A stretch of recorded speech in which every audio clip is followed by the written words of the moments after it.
हज़रत सुलेमान अलैहिस्सलाम ने अपनी सल्तनत के दौरान बैतुल मुक़द्दस मस्जिद अक्सा की नए सिरे से तामीर का इरादा फरमाया। इस अजीम काम के लिए आपने हज़ारों जन्नातों को अम्र लगाया, क्योंकि वे इंसानों के मुकाबले ज़्यादा ताकतवर और भारी पत्थर उठाने की सलाहियत रखते थे। जब मस्जिद की तामीर का काम अपने आखिरी मरहले में था, तब हज़रत सुलेमान अलैहिस्सलाम को अपनी वफ़ात का वक्त नज़दीक महसूस हुआ। आपको यह फ़िक्र हुई कि अगर जिन्नातों को मेरी मौत का इल्म हो गया तो वे काम छोड़कर भाग जाएंगे और बैतुल मुक़द्दस की तामीर अधूरी रह जाएगी, क्योंकि उस ज़माने में जिन्नात ये दावा करते थे कि वे गैर का इल्म रखते हैं।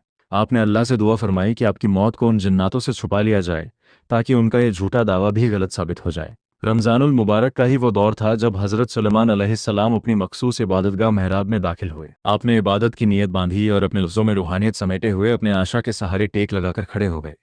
इसी हालत में अल्लाह के हुक्म से मलकुल मौत के फरिश्ते आपकी रूह कब्ज़ कर ली। लेकिन अल्लाह की कुदरत देखिए कि रूह निकलने के बाद भी आपका जिस्म मुबारक उसी लाठी के सहारे अपनी जगह पर जमा रहा। नीचे मैदान में हज़ारों जिन्नात काम में मसरूफ़ थे और ऊपर खिड़की से उन्हें ऐसा महसूस होता कि हज़रत सुलेमान अलैहिस्सलाम खड़े होकर उन्हें देख रहे हैं। वे खौफ और अदब की वजह से दिन रात काम करते रहे।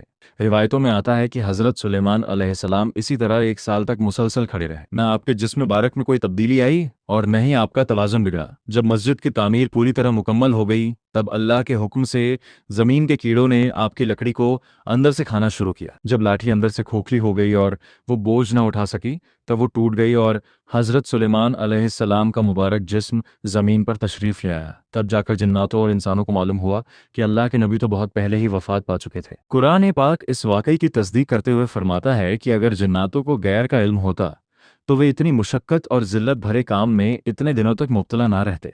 हज़रत सुलेमान अलैहिस्सलाम का ये वाक़या हमें सिखाता है कि मौत हर जानदार को आनी है, चाहे वह कितनी ही बड़ी सल्तनत का मालिक क्यों ना हो। रमज़ान के इस पाक महीने में ये वाक़या हमें अल्लाह के सामने झुकने और उसकी बंदगी में डूबे रहने का सबक देता है।